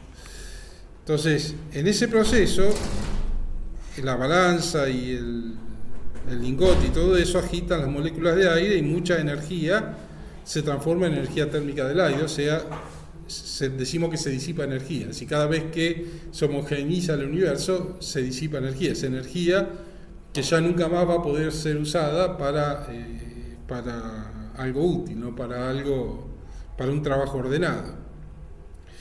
Entonces, el universo se desordena en este proceso. Una cosa que pasa acá es que el tiempo de relajación, el tau R, es el tiempo que tarda el sistema en llegar al equilibrio. Y hay un tiempo característico del proceso que en este caso es la inversa de la frecuencia de oscilación, ¿no? Es decir, tengo una oscilación, el resorte está vibrando y hay una frecuencia, la inversa de la frecuencia me da el tiempo característico del proceso este. Entonces, si el tiempo de relajación, que es en este caso el tiempo de relajación, que es el tiempo que tarda el sistema en llegar al equilibrio, es mucho mayor que el tiempo característico del proceso, es decir, tiene que pasar muchas oscilaciones hasta que el sistema alcance el equilibrio, ¿no? Esto es característico de los procesos irreversibles. Si yo le saco un granito del oro al proceso, o sea, provoco un cambio infinitesimal de las condiciones del entorno, no puedo invertir la dirección que se produce, es decir, el resorte sigue oscilando como si nada. No se entera el sistema de que le saqué el granito de oro. O sea, claramente no acepta este fenómeno la definición o no se acomoda a la definición de proceso reversible. Entonces, luego, hablando de granito de oro, si yo en lugar de haber puesto la balanza, el lingote de oro de golpe, voy poniendo granito de oro, pongo un granito de oro, espero que se tire el resorte, que llegue al equilibrio, pongo otro granito de oro, y voy esperando a que llegue al equilibrio, y así cada vez espero que el sistema llegue al equilibrio. El tiempo de relajación es mucho menor que el tiempo característico del proceso. El tiempo característico del proceso es el tiempo que espero entre poner un granito de arena y otro. O sea, en este caso, si yo agrego un granito de arena, saco un granito de arena, puedo invertir la dirección en que se produce el proceso. Voy sacando granito de arena y llego al estado original. No solamente llego al estado original el sistema, sino el entorno. O sea, el universo vuelve al estado original. En el otro caso, yo puedo volver al sistema sin el lingote de oro, con el resorte estirado igual y todo, la misma temperatura, todo igual. El sistema, pero el resto del universo no. Ese no vuelve nunca al estado original. Entonces, en el proceso reversible decimos que no se disipa energía, acá está puesto entre paréntesis, porque bueno, en realidad se disipa un poquito de energía, porque para impulsar los microprocesos, cada vez que pongo un granito de arena, ahí hay una pequeña homogeneización del universo, pero es despreciable. Por eso decimos que en realidad no se disipa energía. ¿Y esto qué es? Bueno, no sé. Ah, sí, es esto. Entonces, acá puedo invertir la dirección en que se produce el proceso y el estado inicial del sistema y del universo pueden ser recuperados. Bueno, es lo que les dije recién. Acá tengo otro ejemplo, ¿no? Acá el sistema es un gas y acá tengo placas muy livianitas. Y entonces están en principio todas puestas acá, ¿no? Parto de este estado, esto me da el estado del entorno y esto el del sistema. Voy sacando una placa, la pongo acá, espero que el sistema llegue al equilibrio, saco otra placa, espero que el sistema llegue al equilibrio y así voy provocando una expansión hasta llegar a esto, ¿no? Si yo quiero invertir la dirección total del proceso, voy haciendo al revés, voy sacando las placas y poniéndolas acá. Y finalmente termino, fíjense que tanto el entorno como el sistema vuelven al estado original. Es decir, el universo no se ha desordenado, ¿no? Es decir, con la salvedad de que en los microprocesos hay una homogeneización, una muy pequeña homogeneización de la energía del universo, o sea, hay un muy pequeño desorden, pero casi eso es despreciable.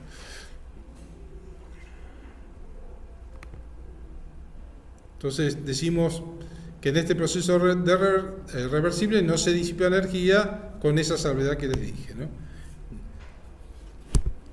ni del sistema ni del entorno, ninguna de las dos, ¿no? Bueno, entonces, poniendo en palabras un poco todas estas cosas, digo que durante los procesos reversibles no se disipa energía, es decir, el orden del universo se sostiene. Es por eso que el mismo puede revertirse y el universo volver a su estado anterior al proceso. Son una idealización en el sentido de que no se desordena nada el universo. En la realidad, estos procesos que no desordenan el universo no son posibles, ¿no? Aunque sí podemos concebir procesos cuasi irreversibles, esos para los que la energía disipada es despreciable. Por otro lado, durante los procesos irreversibles sí se disipa energía, el universo se desordena, lo cual es horrible, puesto que la energía disipada no sirve para nada, es energía muerta. Acá un poco juego con una idea que por ahí puede confundir, es decir, la definición que yo di de proceso reversible es una definición en que se acepta una disipación despreciable de energía. Es lo mismo que decir cuasi reversible, digamos, pero yo le llamé reversible a esos procesos. Esto a veces hay gente que le dice que los procesos son cuasi reversibles porque aceptan una definición de proceso reversible como que es un proceso que no desordena el universo. Entonces, si vos definís como proceso reversible un proceso, o ustedes, un proceso que no desordena el universo, entonces ese proceso es una idealización, no existe, porque todo proceso es impulsado por una tendencia a la homogeneización o al desordenamiento del universo. Entonces eso no es posible. Pero si hacemos la definición que hicimos, un proceso real es reversible cuando desordena de manera despreciable el universo. Sería una situación así. Por eso este resumen tiene en cuenta esas cosas, ¿no? Entonces, todo proceso reversible, bueno, es infinitamente lento, ya vimos, siempre el tiempo de relajación, cuando digo infinitamente lento, significa que el tiempo de relajación es mucho menor que el tiempo característico del proceso, pero no todo proceso infinitamente lento es reversible. Veamos un ejemplo.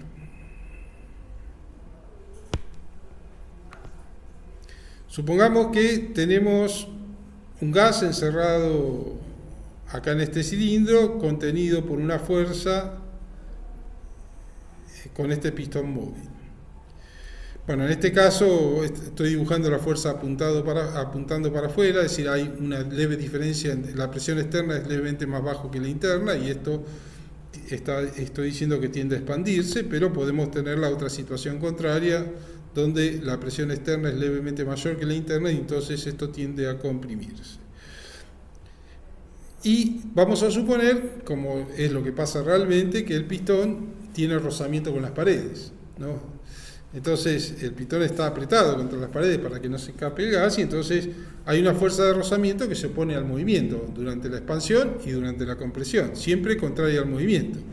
Entonces, en este caso es así, y acá tengo las flechas invertidas para la compresión, ¿no? Se opone al movimiento.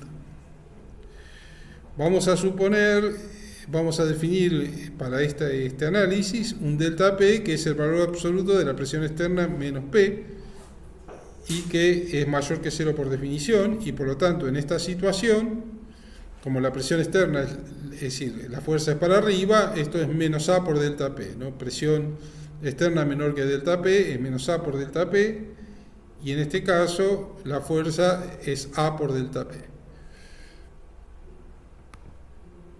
Para que el proceso, la expansión o la compresión, en este caso para que la compresión se esté dando, A por delta P tiene que ser mayor que la fuerza de rozamiento, ¿no? Es decir, porque si no, no se produce el movimiento, no vence a la fuerza de rozamiento, no se produce el movimiento.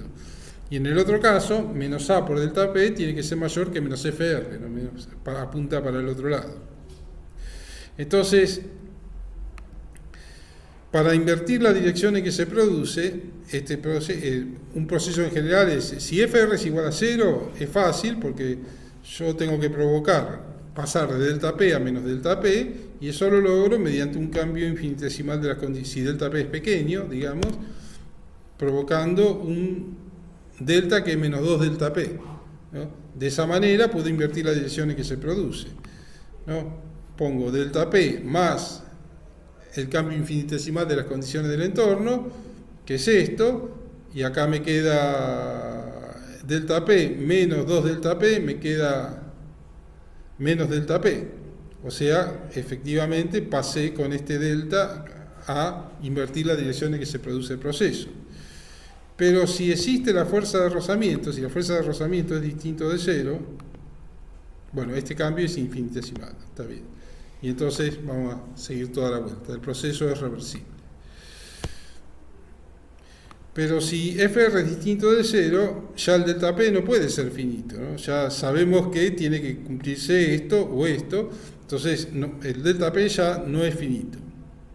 Y el cambio infinitesimal, el cambio no infinitesimal, para producir, para revertir la dirección en que se produce el proceso, tendrá que ser de este tipo, ¿no? Es decir, si yo le sumo esto, ahora se los muestro más claramente, si le sumo esto, cambio la dirección en que se produce el proceso, pero con un cambio finito.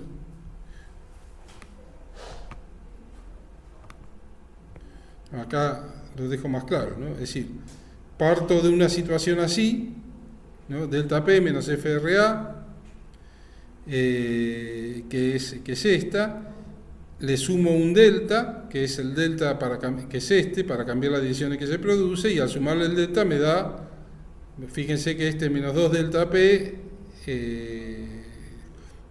más este, me queda un menos delta P acá, que es este, y acá tengo un 2 FRA menos FRA, acá me queda FRA. Entonces paso de esta situación a esta otra, cambio la dirección en que se produce el proceso, pero como FR es finito, este término es finito, entonces eso hace que el delta P tenga que ser finito también, y el proceso es irreversible. ¿No? Es infinitamente lento, porque yo voy haciendo una expansión infinitamente lento, pero el proceso es reversible. Es irreversible, perdón. ¿No? Es decir, siempre es justo un poquito, la fuerza esta compensa FR y un poquito más como para que el proceso sea muy lento, ¿no? Bueno, para que quede más claro todavía esto, partamos, es decir, la idea es que tenemos que, para cambiar la dirección en que se produce el proceso, tenemos que pasar de una situación así a una situación así.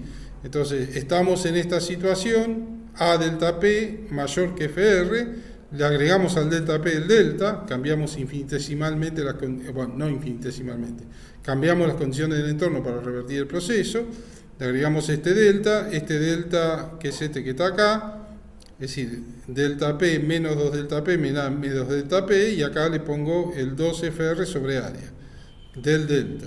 El área con el área se va y me queda 2 FR acá, y entonces me queda esto. Menos A delta P más 2 FR, este FR se va con un FR se va con este, y acá pasa como menos FR este. O sea, pasamos a esto. Si pasamos de acá hasta acá, sumando este delta, cambiamos la dirección en que se produce, pero necesitamos un cambio finito, un delta que es finito, aunque el proceso sea infinitamente lento, ¿no? Es decir, nosotros vamos provocando la expansión muy lentamente, es más, podemos provocar microexpansiones, también como igual que el otro, pero con rozamiento. Entonces, para invertir la dirección en que se produce, tengo que provocar un cambio finito, no puedo con un cambio infinitamente lento. Con un cambio infinitesimal. ¿Está claro? Bueno, entonces, ahora quiero dar un ejemplo de expansión adiabática irreversible. Es decir, vamos a comparar la expansión adiabática irreversible y reversible de un gas, ¿no?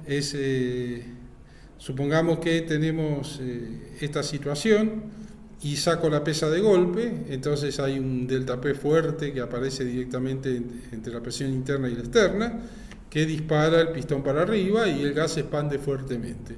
Y hay una rarefacción acá, o sea, la presión se vuelve menor que la de acá con la expansión abrupta, y entonces finalmente el pistón vuelve, no finalmente, sino luego vuelve para abajo y hasta invertir la dirección, y la presión acá es más bajo que acá, sigue va para arriba, y así que queda oscilando igual que el resorte. Lo mismo que pasa con el resorte pasa con esto. Esto queda oscilando hasta que finalmente se detiene, y cuando el sistema alcanza el equilibrio. En el medio vemos que se agitan las moléculas del entorno y se pierde energía cinética. Hay energía que se transforma en energía térmica del entorno, o sea, se disipa energía. Luego acá tengo la misma situación, nada más que en vez de tener un peso, tengo un montón de arena con el mismo peso, ¿no? Entonces, voy sacando granito de arena, espero que el sistema llegue al equilibrio, saco granito de arena, espero que el sistema llegue al equilibrio y voy graficando los puntos de equilibrio sobre esta curva y bueno, tengo P definido en una sucesión discreta de puntos y bueno, puedo calcular el trabajo como el área negativa bajo esta curva, ¿no? El proceso es adiabático en los dos casos, ¿no? Siempre estas son paredes adiabáticas y esta también, Q es igual a 0. No, si nosotros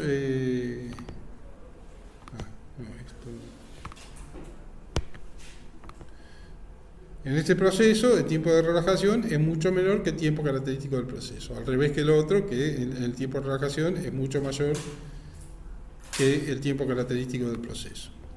Bueno, en este caso, entonces, es esta situación comparada con esto. Acá estas líneas verdes son esta curva que está acá, y acá no tengo la presión bien definida, no puedo hablar de una presión, o sea, no puedo calcular el trabajo, pero puedo hacer una estimación, es decir, si yo saco el cubo, puedo, como hay una rarefación y una compresión, rarefación y compresión del sistema, está oscilando y puedo suponer que hay una línea media justo a la presión que quedó cuando saqué el cubo, así era la fuerza por unidad de área sobre el pistón cuando saqué el cubo, y entonces eso me da una presión de trabajo, como para estimar un trabajo.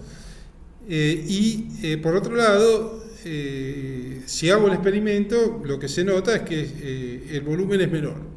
Es decir, termina un volumen de expansión menor que en el otro caso. O sea, si comparo las áreas en un caso y en otro, el área bajo el proceso reversible es mayor que el área bajo el proceso irreversible. ¿Por qué el volumen es menor? Bueno, eso en realidad si consideramos, por ejemplo, asumamos que el gas es ideal y eso se puede entender bien, ¿no? En este caso, TR es mucho mayor que, ya lo dije antes, que el tiempo característico del proceso. Bueno, entonces, si es un gas ideal, en ambas situaciones, cuando estamos en el equilibrio, se cumplen las dos ecuaciones. B igual a P por B irreversible es igual a mu por R por T irreversible, y para el proceso reversible también se cumple esta ecuación. Luego, una vez que se alcanzó el equilibrio, ¿no? Luego el estado final. Luego este volumen es el volumen este y este volumen es el volumen este. Yo ya les había dicho que cuando saco el cubo esto queda oscilando y agita las moléculas del entorno y entonces mucha energía se pierde en el entorno y eso significa que la temperatura final del gas va a ser menor que en el caso del proceso reversible.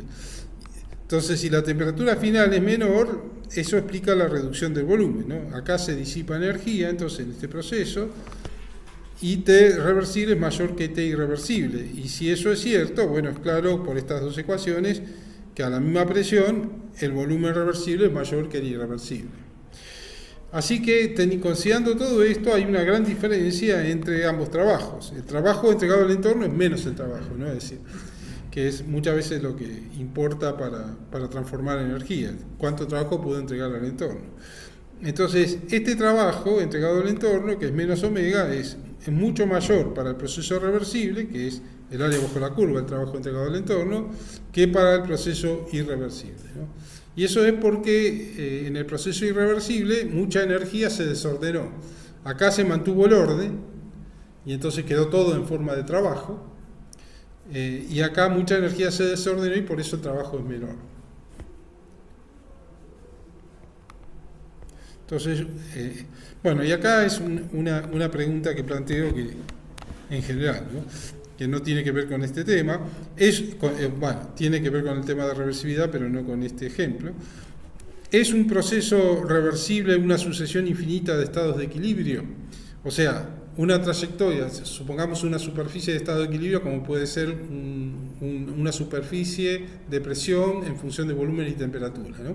Tengo todos los estados de equilibrio del sistema en esa superficie, como las que mostré en la clase 2, si yo trazo una trayectoria en esa superficie, uno puede preguntarse, ¿es eso un proceso reversible? Porque es una sucesión infinitamente continua e infinita de estados de equilibrio, esa trayectoria.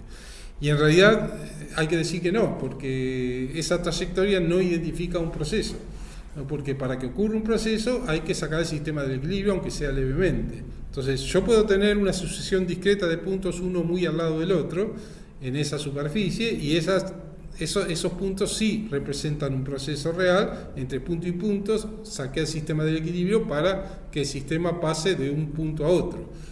Pero eso sí representa un proceso real. Pero una sucesión continua de puntos en una superficie de estado de equilibrio, una trayectoria en la superficie de estado de equilibrio, no representa un proceso real, porque nunca saqué el sistema del equilibrio y entonces nunca pude impulsar el proceso, ¿sí? Sería como una especie de proceso virtual que no existe, ¿no? Y en esa trayectoria es claro que el universo no se salió nunca del equilibrio y por eso no se desordena. En el proceso reversible se desordena mínimamente, es una sucesión de puntos, uno muy al ladito del otro, por eso nunca me alejo del equilibrio, y por eso que el universo se desordena muy poco en ese proceso reversible. Bueno, y hablemos entonces, como última parte de la clase, que no es la última transparencia, hablemos de calor, ¿no? De calor, procesos usuales y, bueno, entalpías, que es una nueva función de estado que va a aparecer en relación al calor. Ya hablamos de trabajo, hablamos de procesos reversibles y ahora hablemos de calor. Entonces, el calor se puede, es decir, uno a un sistema dado le puedo provocar cambios de temperatura haciendo trabajo adiabático o entregando calor. Ya lo vimos por el experimento de Joule. Entonces, en ese caso yo puedo medir el calor como el trabajo adiabático menos el trabajo, es decir, midiendo trabajos directamente, ¿no? Es decir, haciendo el calor igual al delta QAB menos el trabajo. La variación de energía interna entre A y B menos el trabajo. Y puedo graficar el calor en función de los delta T que voy obteniendo. Entonces, el calor es proporcional, ya es linealmente proporcional a delta T, yo ya les comenté, es decir, para temperaturas habituales y altas temperaturas, el calor es una constante por el delta T. En muy bajas temperaturas esa relación lineal se pierde, pero en general es así, ¿no? Si uno grafica el calor, ya sea que lo mida en calorías o lo mida en joule, el calor en términos de los delta T el calor que entra en un sistema en términos de los delta T que provoco en el sistema, bueno, lo que tengo son rectas, ¿no? Rectas que terminan todas en el cero. O sea, el calor siempre es una constante por el delta T en estas temperaturas. Esto ya dijimos que se llamaba capacidad calorífica.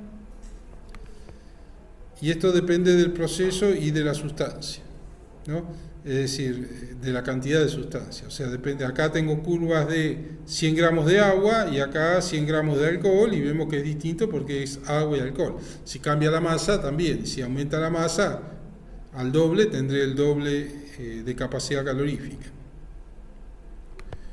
Entonces, C es linealmente proporcional a la masa o a la cantidad de sistema, que ya sea que la mida con la masa o con el número de moles, y entonces por eso puedo definir dos calores específicos: el calor específico, que es la capacidad calorífica dividido la masa, y el calor específico, que es la capacidad calorífica dividido el número de moles. Y así puedo escribir Q igual a CPR por el delta T. No conozco la capacidad calorífica, mido el delta T y sé cuánto calor fue transferido al cuerpo. Esto, escrito en términos del calor específico de masa, es así, y escrito en términos del calor específico molar, es así.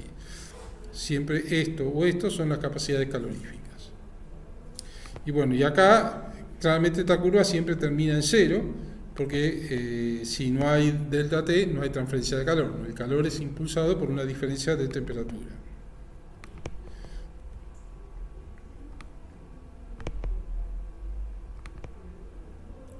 Entonces, esto es el calor necesario para que el sistema aumente su temperatura en un delta T, ¿no? Es decir, cuánto calor tengo que tener un sistema para que aumente en un delta T. Inicialmente se definió a partir de medir el delta T, asumiendo esta relación constante, pero después se vio que el calor es una forma de transferencia de energía y como enunciamos nosotros la primera ley, lo definimos por descarte. Si estamos fuera del rango de linealidad, lo que podemos hacer es escribir, siempre hay una diferencia, en un delta T lo suficientemente pequeño como para que valga la linealidad y bueno, lo escribimos en términos diferenciales. En ese caso, a primer orden el calor es impulsado por un gradiente de temperatura, ya habíamos dicho, y si va cambiando la temperatura en el proceso, entonces CPR va a depender de la temperatura y tendré que hacer un integral, ¿no? Va a haber una dependencia con la temperatura y eso va a ocurrir más bien en bajas temperaturas. Y esto depende, y bueno, siempre es una constante que depende del proceso que tengamos. Entonces la linealidad se pierde a temperaturas bajas. Y una cosa que también quería rescatar es que omega es el negativo del área bajo la curva P de B, pero el calor es el área bajo la curva CPR de T, ¿no? Es decir, hay un paralelismo, no es el negativo, pero es el área bajo la curva CPR de T. Es esto. Si hacemos una integral cerrada de esto, en general da distinto de cero. No es una función de estado, igual que el trabajo.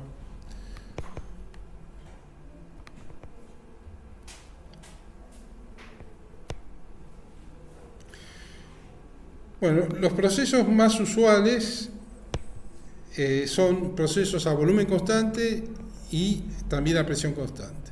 A volumen constante, ¿qué pasa? El diferencial de QB, bueno, escribimos las mismas ecuaciones que antes y con esta B, este subíndice B, indicamos que el proceso es a volumen constante, ¿no? Esto es... acá, ¿por qué puse la M acá? No me acuerdo. Esta M no va, es CB, M a volumen constante y este a volumen constante. Esta M que está acá se me coló. Bueno, entonces, teniendo en cuenta esto, yo puedo escribir CB como el diferencial de QB sobre el diferencial de T. Es un diferencial de calor a volumen constante. Ahora, por la primera ley, diferencial de U es diferencial de Q más diferencial de trabajo, y si solo considero trabajo PB, el diferencial de trabajo es menos P diferencial de B, ¿sí? Y entonces, como B es constante, el trabajo es cero. No cambia el volumen, el trabajo es cero. Y eso significa que el diferencial de QB es el diferencial de V, y por lo tanto, significa que QB, que es delta V, un calor transferido a volumen constante, es independiente del proceso.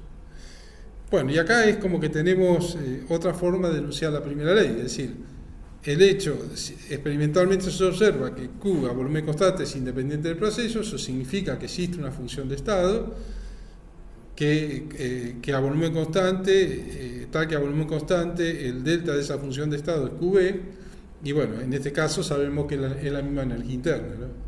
Es decir, es otra forma de enunciar la primera ley. Así como el trabajo adiabático es independiente del proceso, también el calor a volumen constante es independiente del proceso y es una forma de enunciar diferente de la primera ley. No, existe U tal que el delta UAB es igual a QB. Es parecido a lo que hicimos con el trabajo adiabático. Bueno, y esta otra cosa también significa que como se ve es diferencial de QB sobre diferencial de T a volumen constante, esto es la derivada parcial de U respecto de T a B constante, ¿no? U, en el caso general es una U de TB, ¿no? Es decir, estamos pensando en un sistema de un componente y consideramos la masa constante y sistema cerrado, o sea, no cambia la masa. Entonces, con dos variables determinamos el estado del sistema. si elegimos T y B, por ejemplo, dejamos volumen constante, tengo la derivada de U respecto de T, si U es una función de T y B, la derivada será una función de T y B también, ¿no? O sea, CB será una función de T y B, aunque la dependencia con B en general es cero, ¿no? Para un gas ideal, para el caso de Van der Waals, en general es cero. Ya la van a poder calcular, pero puede ser no cero, pero siempre es débil, siempre es muy débil. Y con la temperatura, en bajas temperaturas se nota, la dependencia con T se nota. Entonces, este CB, como es la derivada respecto del tiempo, la derivada de una función de estado respecto de una variable de estado, entonces también es una función de estado, aunque suele ser una constante, digamos, ¿no? Pero si hay una dependencia, en general de T y B es una función de estado. Dado T y B, tengo CB. Bueno, y otro proceso, así usual, es P constante, ¿no? Es decir, un proceso donde se mantiene la presión constante. Acá el sistema siempre está rodeado de paredes rígidas, su volumen siempre permanece constante.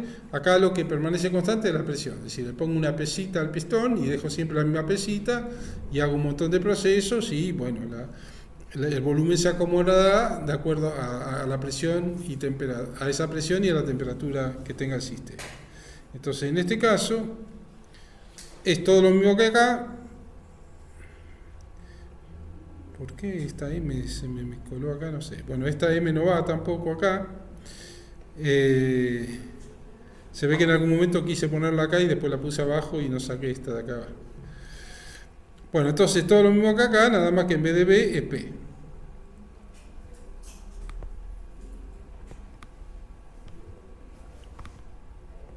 Así que CP es diferencial de QP sobre diferencial de T.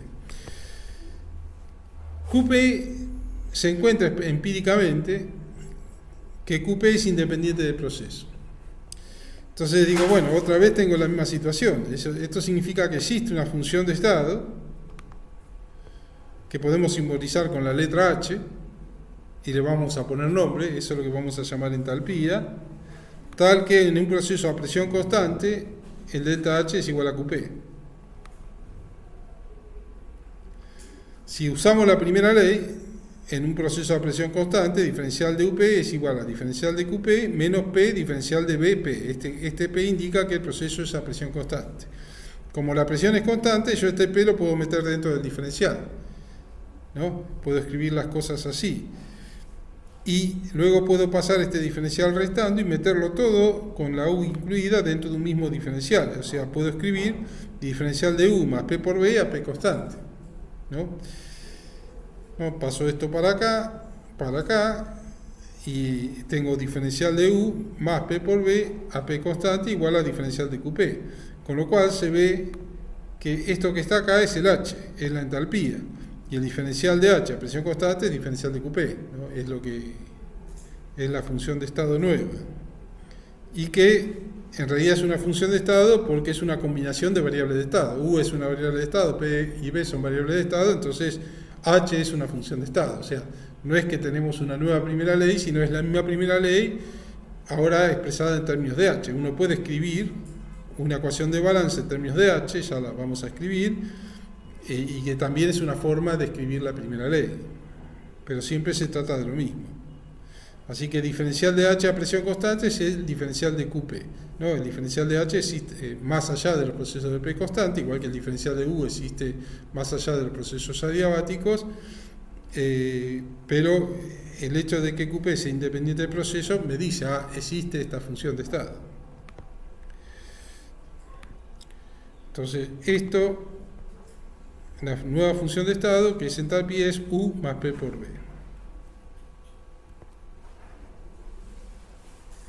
Y entonces, como CP es el diferencial de QP sobre diferencial de TP, o sea, diferencial de Q a presión constante sobre diferencial de T a presión constante, y como este diferencial es el delta H a presión constante, esto no es otra cosa que la derivada parcial de H respecto de T a P constante, o sea, también es una función de estado, que en general depende de T y P, pero que la dependencia con P es casi nula en general, nula para Van der Waals y para y para gases ideales, pero puede ser que para otros tipos de gases no, pero siempre es leve, muy bajita, y la dependencia con la temperatura se nota a temperaturas muy bajas.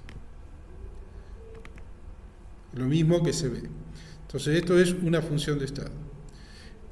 Bueno, entonces en un proceso a presión constante, el delta H es el calor a presión constante, y bueno, uno se pregunta cómo será el delta H en un proceso que no es a presión constante, y bueno, lo podemos calcular usando la primera ley. No sabemos que para un proceso adiabático el delta U es igual al trabajo adiabático, y cuando nos preguntamos cómo es el delta U para un proceso no adiabático, escribimos esto y sabemos que tenemos que incorporar el diferencial de Q acá, ¿no? Si nosotros usamos esta primera ley, bueno, podemos poner acá U igual a H menos P por B y hacer el diferencial, y bueno, nos encontramos con una forma de primera ley en términos de H. Bueno, y yo en algún momento he mencionado fuentes de calor, creo que también lo dije, que es un sistema capaz de entregar calor sin que varíe su temperatura, ¿no? Es un sistema con capacidad calorífica infinita, ¿no? Porque es capaz de entregar calor sin que varíe T, con un diferencial de T igual a 0, por eso tiene capacidad calorífica infinita. Un sistema ideal, que es así, que tiene realmente capacidad calorífica infinita, es un sistema con dos fases coexistentes, porque la energía, el calor que intercambia entre el sistema con el entorno se usa para la transición de fase y no aumenta la temperatura, queda temperatura, el proceso es a temperatura constante, y entonces ese sistema puede entregar o recibir calor sin que cambie su temperatura, y puede ser una fuente ideal. Pero si no, en general se usa un sistema enorme, que por ser tan enorme, tiene una capacidad calorífica enorme, por el delta T me da un número, que ese es el calor que le entrega al entorno, será una capacidad calorífica chiquita por un delta T grande, ¿no? En el otro cambia la temperatura, en el sistema que le entrega el calor, pero en la fuente no, porque el delta T es muy pequeño, porque tiene una capacidad calorífica enorme.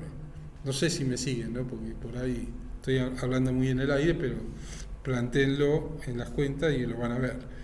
Entonces, un sistema enorme con una gran capacidad calorífica puede entregar calor sin que varíe prácticamente su temperatura. Y bueno, por último, esta es la última transparencia, la última Vamos a hablar de reversibilidad en transferencia de calor y masa, ¿no? Es decir, así como hay procesos reversibles para el trabajo, bueno, para la transferencia de calor lo mismo. La imagen es muy sencilla, es decir, si yo tengo un montón de fuentes de calor, una T1, T1 más diferencial de T, T1 más 2 diferencial de T, y así siguiendo. Y primero coloco el sistema, tengo el sistema en equilibrio térmico con T1, esto está a T1, luego lo coloco en contacto con el sistema T1 más diferencial de T, esto tiene T1, y entonces hay un flujo de calor que lo lleva a T1, espero que el sistema llegue al equilibrio, luego lo paso a este y así siguiendo, siempre voy saltando de punto a punto en la curva de estado de equilibrio, uno muy cercano del otro.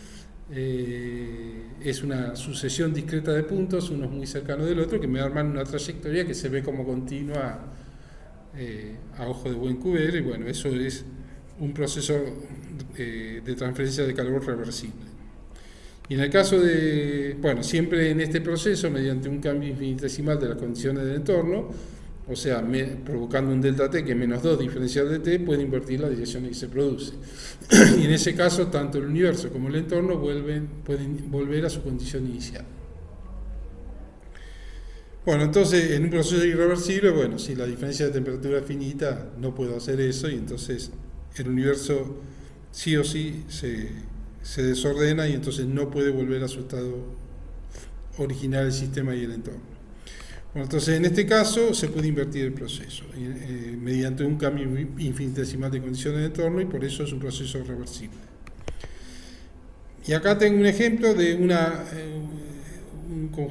una gran densidad de partículas acá con una presión P2, acá una densidad baja con una presión P1, y acá una pared porosa donde cae la diferencia de presión, y entonces esta diferencia de presión impulsa un flujo de masa de acá a acá. En este caso, si la diferencia de presión es finita, mediante un cambio infinitesimal de las condiciones del entorno, o sea, aumentando levemente la presión acá, por ejemplo, no puedo invertir la dirección en que se produce. Pero si la diferencia de presión es finita, es un diferencial de P, en ese caso sí. Es decir, si la presión acá es parecida acá, o sea, tengo casi la misma densidad de partículas de este lado, bueno, ahí sí puedo, aumentando levemente la presión, invertir la dirección en que se produce el proceso, y entonces sería un proceso reversible, ¿no? Provoco este cambio y invierto la dirección en que se produce el proceso, ¿no? Así que ahí se invierte mediante un cambio infinitesimal, pero si P2 menos P1 es finito, no sucede eso. No puede suceder, y entonces el proceso ahí es irreversible, porque el proceso no se puede invertir mediante el cambio infinitesimal de las condiciones del entorno. Y bueno, con esto termino la primera ley, parte 1.